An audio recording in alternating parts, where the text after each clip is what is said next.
Anda sedang menyaksikan Viral News bersama saya, Siska Mawaski. Insiden penganiayaan terhadap simpatisan Ganjar Mahfud di Boyolali, Jawa Tengah masih menjadi pembicaraan hingga kini.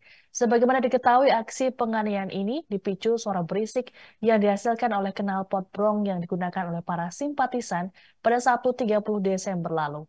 Namun terdapat perbedaan kronologi yang disampaikan oleh TNI dan juga korban.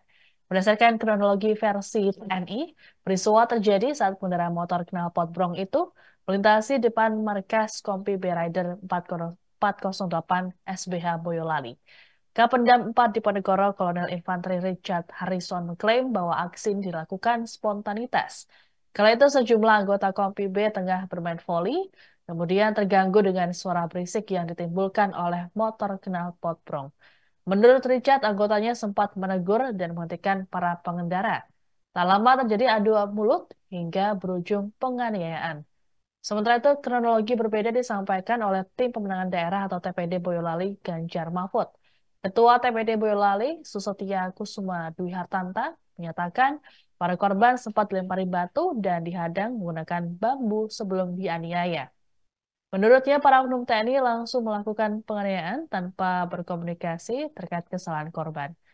Kampanye dengan menggunakan knalpot brong ini sebenarnya kerap dikeluhkan warga karena kebisingannya. Seorang warga yang tinggal tak jauh dari lokasi penganiayaan bernama Yani mengaku resah dengan kampanye menggunakan knalpot brong. Yani mengatakan dirinya terganggu dengan suara yang ditimbulkan karena memekakan telinga.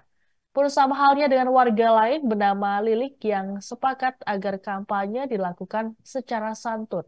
Menurut Lilik, alih-alih menggunakan kampanye knalpot brong, masyarakat lebih menyukai adu gagasan dan kreativitas. Terkait penggunaan knalpot brong, Bawaslu Kabupaten Boyolali mengimbau agar semua tim pemenangan Capres-Cawapres atau peserta pemilu menaati ketertiban umum saat kampanye terbuka. Ketua Bawaslu Boyolali Widodo Partono dalam keterangan tertulis pada Senin 1 Januari kemarin mengatakan bahwa kampanye knalpot brong termasuk dilarang.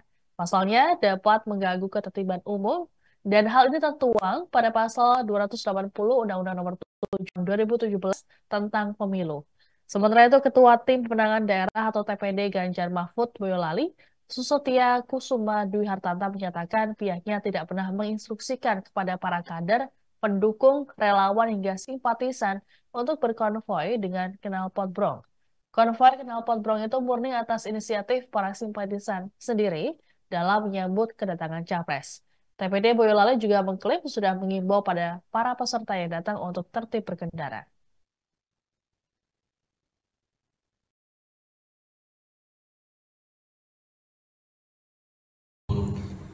Ke arah barat ternyata ada penghadangan, langsung melakukan pemukulan, penendangan, itu langsung dilakukan.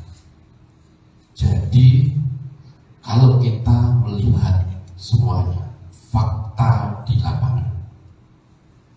lapangan, saksi-saksi dan bukti, itu tidak ada yang kaitannya ada peringatan, ada pemberitahuan, ada kompromi dulu jangan lewat sini, ada himbauan. Itu belum ada himbauan sama sekali, tidak ada himbauan, tidak ada komunikasi. Tetapi fakta di lapangan yang dibuktikan dengan bukti-bukti yang ada, mereka keluar dari kopi langsung menghadang dan melakukan penyerangan, pemukulan, penendangan, dan penyeretan ke dalam markas kopi. Itu real, dan di dalam dilakukan pemukulan. Kalau kita bicara bukti, siap, kita bukti ada. Kalau kita bicara saksi, saksi juga ada. Bahkan yang tidak ikut kampanye juga menjadi korban amukan. Hanya mendokumentasikan. Kalau kita saat ini zaman sekarang, kalau yang namanya dokumentasi HP, siapapun ketika ada kejadian ganjil, ya, pasti. Download Tribun X sekarang, menghadirkan lokal menjadi Indonesia.